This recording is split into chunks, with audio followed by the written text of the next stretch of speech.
Depersonalization by Ron Saj. Alright, depersonalization, where you have the feeling of being outside yourself and observing your actions, feelings, or thoughts from a distance.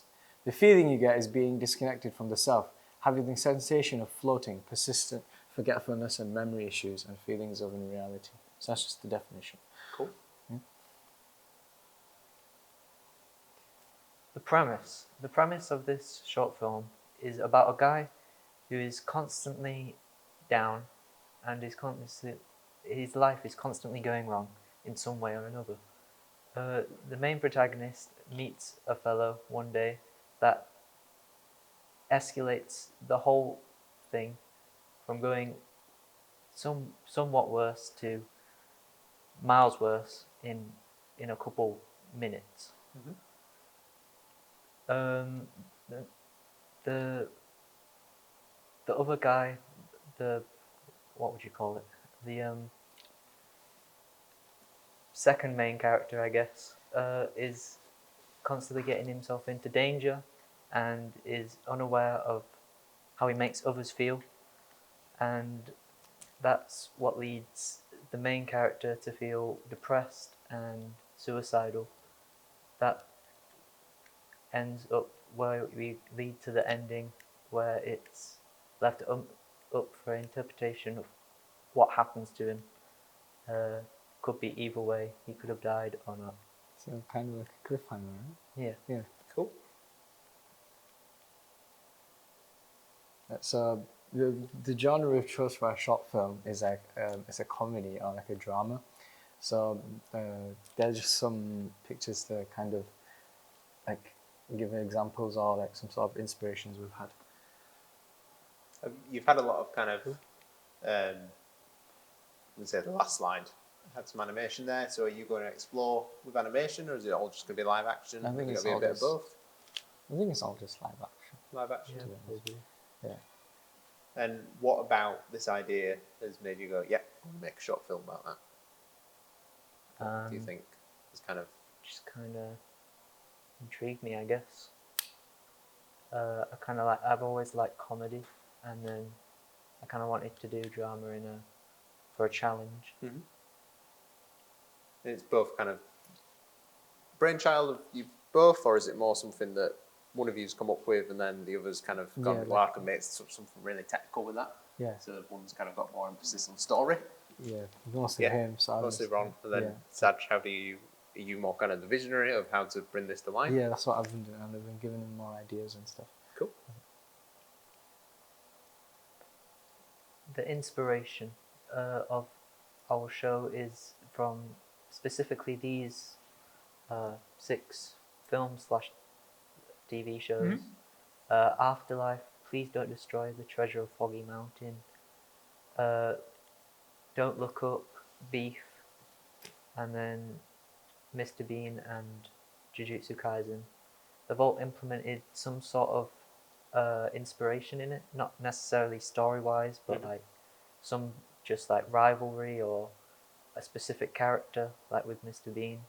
I was thinking like the second main character that annoys him is a bit like him. Well, so my main role for this FMP will mainly be like, I'm going to be working with the cameras and the microphones and stuff. And I think Emmanuel Lubezki, he's my inspiration because like him, we wanted to use mostly natural light. So I don't think we're going to use much of like, the lightings and the setups and stuff. Right, okay. Because it's mostly going to be outside. And he's also known for having a lot of uninterrupted shots. So like, it makes things easier, but I like how he doesn't have to retake as much because he just does it so well. So hopefully I can be like him. And who are you going to have kind of act in it? Are you acting yourselves, or you got some other actors to kind of source to go in front of it? I might play the main guy. Okay, cool. And then I've got my friend from high school to do the second dude. What kind of technical area are you going to take on during the production? Obviously, you'll be doing the editing at the end, but is there anything on set that you'll be doing to kind of help Saj out? Well, it's mainly in a field, so I guess mostly tripods. Mm-hmm. Oh yeah, we're gonna need a lot. His locations as well. It's pretty much, we just need a lot of open, isolated areas because the main character enjoys those because they make him feel peaceful and calm, which is like all he wants in life. And then you can't live in a field, so you have to have like a house for some scenes. Probably just like waking up and like a montage of him going to these places. Have you got an idea of where to film it at the moment? Or is it still... Not really. I mean, Might we're in a have to use your countryside, house. so I guess just find a field somewhere. Yeah. And what about any kind of practical problems that you might have with filming outside? So weather, The weather. it's unpredictable. The weather, and then I guess if there's any random people there. So how would you solve those issues, do you think? Probably look at the weather and make sure there's no events or anything going on. Yeah, true. Cool. Information. The audience is mainly focused towards a more mature audience, like around 16 and above, so around our age. Yeah. So when explaining like our whole premise to mostly just our classmates and just other people, like it's like they seem to enjoy it, but there's one scene that that always catches their eye, or one scene that always makes them think like, it's a bit weird, where when the main character that we're thinking Ron is going to play wakes up in that field, and it might be a bit of a problem because he wakes up like half naked. Right. So Okay. I don't know what like the rules are and stuff with like public nudity and stuff, but it's meant to be symbolic, like with the depersonalization, where it's just like it's gonna be kind of trippy, like how he wakes up in like he's all by himself in that field, and then he's gonna be like the lack of clothes. I don't know, it might be interesting. Yeah, you might find that you encounter some issues with that, as well as Ron being under 18 there. You've got some issues there as well. Yeah. So maybe consider like some alternatives to that. So yeah. I won't be completely naked. I'll just be in underwear. Then again, like how are you gonna, it might be a bit of a problem. But think of contingencies that you could go through with that, and what other kind of ways could you express depersonalization within kind of costuming? Could it be all white maybe? Oh yeah, that's really cool. Yeah. Well, I was thinking of because the final scene's also kind of like him alone in a field, but this time he's not going to be half naked because the whole thing is like he's kind of a loner, but also doesn't really have a job or anything, so he's got no money to buy clothes or anything. So I was thinking like he prefers baggy clothes, but he has none. So I was gonna like put him in baggy clothes in the final scene. Right. Okay. And then the cast, we've only got 3 so far. I don't really know how many characters I want in it yet, so that's all we've got so far. Me, Saj, and my friend Sean. But maybe we should keep it short. Yeah. With someone like that, like you should just focus on. What kind of runtime do you think you're gonna have on it? Because obviously you've not got that long to shoot it and edit it together. So. Probably around 5 minutes. That's like probably a goal. Yeah. Enough time for your story, do you think? Yeah. Cool. How will we make it? The filming will we'll probably just make a schedule and for like the timings, places, and travel and stuff for like Saj because he don't live around here. Yeah, taking the train. But because Ben is such a nice guy, he'll let us borrow the equipment we need. So we were thinking tripods, cameras. We're not really that bothered about like what cameras we'll use, but Ron wanted a Lumix, a Lumix camera. But yeah, okay. So but then it doesn't really matter that much. But we're going to need lavalier mics, boom mics, and we didn't really want to use lighting because, like I said earlier, I think natural light would be better for what we're going for. So So how do you think you're going to manage that practically? So if you've got your camera and your boom mic, you're going to be able to manage that all yourself? Yeah, Saj? I think I'll be fine because in the past when we've used them, I've just managed to do it on my own anyway. Okay. So I think I'll be all right. Then finally, editing. We want to improve our editing skills from the last time. I didn't do as many things as I wanted with the music video, Okay.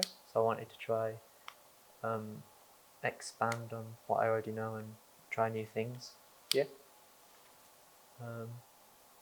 Like for the example, the final scene, I wanted to have like some effects that kind of make it seem a bit more trippy. Right, okay. Like he could be dead, he could just be dreaming, or something like that. Nice. And what kind of editing effects do you think are going to create that? Well, I was thinking like, do you know, like when it's dreaming in like a scene, and then it's like the cloudy, misty, white border around. Yeah. Probably something like that. Okay, Yeah. so experiment with some maybe visual effects. Yeah. Filters as well, isn't it? We could use filters maybe, like to change the lighting of the actual shot. Yeah, some colour correction. Yeah. Yeah. What about kind of, so you got your film and your equipment, you're editing. What about your pre-production and that kind of test shoots? When do you think you're going to start that or plan that? I think. Probably by next week. Yeah. Yeah. So basically after this, I think we'll start on our pre-production. And what more kind of research do you think you need to do into the topic and the subject? Do you think you need to maybe find some journals or? Yeah, maybe. It's just like I wanna try. Like obviously it's a short film, so we wanna still give the characters a lot of personality, but we need to figure out how to do it in such a short amount of time. Okay. Cool. Without rushing things too. I want it to be like smooth kind of. Yeah. Yeah. I think. Yeah. Nice. Well, that's the end of our little presentation. Thanks for listening. And any questions, feel free to ask. I think my final question, I can think of anything else while I ask it, but is where do you think this is going to go after you've edited it, it's done, you've shown it to people at college, where do you think it's going to go after that? Have you got any ideas? As in like, them when they send the films to like them places and you can win awards and stuff. Yeah, you're going to maybe experiment with festivals? Oh or? yeah, that's I don't know. Probably put it on YouTube. Oh, yeah, Just yeah. like non-copyright. Yeah. Depends just if we manage, like on paper, if it looks like how we've imagined it, and if we think it's like worth putting out there, I think so. Hopefully it is. I think that's what I'll do. But if it is worth it, then if it does look good, then I don't see why we wouldn't do that.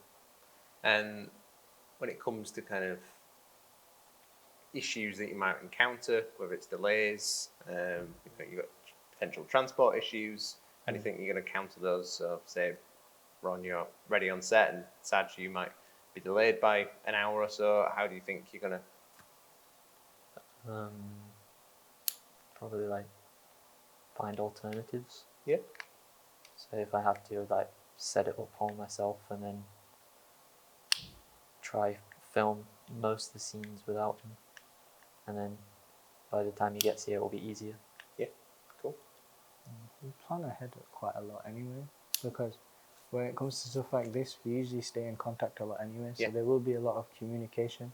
So if there are problems, at least we'll know and like right away as well. Yeah. So we can always like plan ahead or think of a compromise. So Cool. Yeah.